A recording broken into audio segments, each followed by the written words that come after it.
Ne crains pas, crois seulement. Seigneur, je crois, viens au secours de mon incrédulité.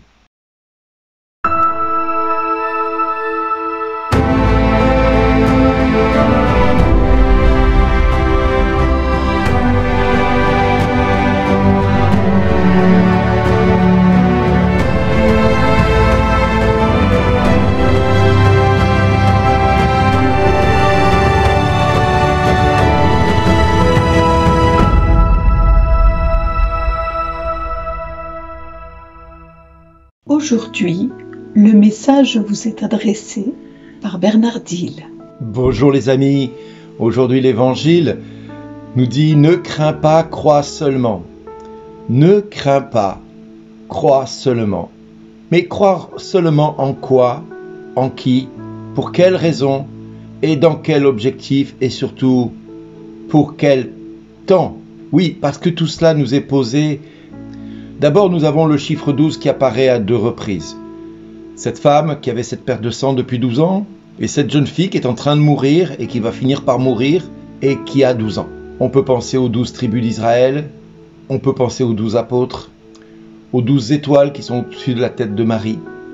Toujours ce chiffre 12 qui signifie pour le Christ quelque chose d'important, mais qui signifie aussi pour nous une espérance que quelle que soit la situation que nous traversons, que nous soyons les 12 tribus d'Israël condamnées à errer au milieu d'un peuple romain qui veut notre perte et qui veut nous rendre esclaves, eh bien nous pouvons penser que cette femme qui avait cette perte de sang depuis 12 années, eh bien elle était comme le peuple d'Israël condamné à errer au milieu de quelque chose qui la persécute et qui l'empêche d'exister en tant que telle, puisque cette femme, en ayant ces pertes de sang, était rendue indigne d'être fréquentable et elle pouvait se permettre en aucun cas d'être en contact avec des gens juifs, c'est-à-dire des gens dits purs pour l'époque. Elle, qui était impure à cause de ces pertes de sang, ne pouvait plus avoir de vie sociale. Comme Israël, à cause des Romains, ne pouvait plus avoir de vie sociale dûment établie, légitime, parce que justement, les Romains ne pouvaient être en contact avec eux et les rendait non fréquentables et non fréquentés également. On peut penser aussi à cette jeune fille de 12 ans qui est en train de mourir. Et nous pouvons penser à notre Église qui a commencé avec les 12 apôtres et qui est en train de mourir de ces belles morts. C'est-à-dire de voir toutes sortes de choses se passer autour d'elle et voir toute la vie s'éteindre autour d'elle, de voir l'espérance des croyants s'éteindre avec elle. Parce que tout simplement, elle n'a plus l'espérance, elle n'a plus la foi de croire au miraculeux. Nous pouvons penser également à notre foi à nous, qui par moments, face à l'épreuve, nous nous mettons à douter d'un avenir peu certain. Mais cet avenir, même si la mort semble inévitable pour beaucoup, même si nous pensons que l'Église va à sa perte et va tout doucement s'éteindre de sa belle mort, parce que justement, tout ce qui fait sa personne, eh bien, est en train de disparaître avec la mort qui l'a saisi. Mais ça, c'est qu'une apparence. Certes, aujourd'hui, cette espérance est malmenée pour beaucoup d'entre nous face à tout ce que nous pouvons entendre ou voir dans nos églises qui se vident de vie. Parce que tout simplement, les personnes commencent à vieillir et ceux qui restent dans les bancs de l'église ont rarement moins de 50 ans. Alors dans certaines paroisses, ce n'est pas le cas, mais dans beaucoup de paroisses en France, c'est le cas. Et idem pour les vocations sacerdotales, religieuses, où nous voyons beaucoup de diocèses qui ne verront pas d'ordination d'ici 4, 5, 6 ans, 7 ans, 10 ans, voire plus pour certaines, parce que justement, il n'y a pas d'appel, il n'y a pas de candidat à la vocation. Or, Jésus nous dit, ne crains pas, crois seulement. Ne crains pas, crois seulement. Alors, Église du Christ que tu es, Église du Christ, là où tu te trouves, tu te dois de croire en ce que tu ne vois pas.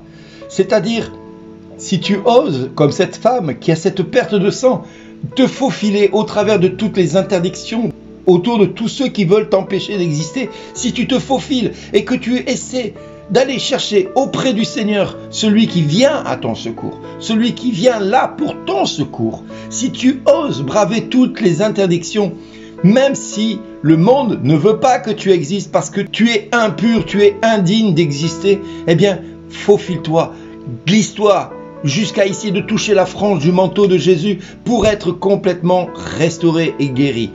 Et puis, il y a l'autre frange de la vie, c'est-à-dire l'autre pan entier que le Seigneur nous invite à avoir. Même si tu vois que ta vie s'éteint tout doucement autour de toi, même si tu vois qu'il n'y a plus aucun espoir, alors bâtis ta foi sur l'espérance de Jésus qui nous dit « Ne crains pas, crois seulement ». Et nous pouvons dire au Seigneur « Je crois Seigneur, mais viens au secours de mon incrédulité » comme dira Pierre à un moment donné. Oui, les pages de l'évangile de ce jour nous invitent à espérer contre toute espérance à ce qui nous semble impossible à nos yeux. Et cela me fait penser à la lettre aux Hébreux, dans le chapitre 11, verset 1, qui dit ceci: « La foi est une façon de posséder ce que l'on espère, un moyen de connaître des réalités qu'on ne voit pas encore. » Je répète, la foi est une façon de posséder ce que l'on espère, un moyen de connaître des réalités que l'on ne voit pas encore. C'est très important de reconnaître ce verset-là et de le connaître sous cette forme-là, parce que quand nous entendons cela, alors nous mettons dans la même position qu'Abraham, qui, au moment d'offrir son fils en sacrifice, va saisir ce couteau, l'élever au-dessus de son fils pour l'offrir à Dieu, comme Dieu lui a demandé. Et Dieu, à cet instant-là, à l'ultime moment où tout semble perdu, où tout semble terminé, comme cette femme qui avait cette perte de sang, tout semblait terminé. Pour cette jeune fille qui était morte, on vient d'annoncer à son père qu'elle est morte, que c'est inutile de venir déranger Jésus. Eh bien, Abraham va entendre dire « Abraham, ne lève pas la main contre ton fils. » Eh bien, nous-mêmes, ne levons pas la main contre l'Église, ne levons pas la main contre l'espérance, mais osons croire que Dieu, à l'ultime instant qu'il nous faudra, il interviendra pour venir au secours de son Église, qui, bien que malade, bien que mourante,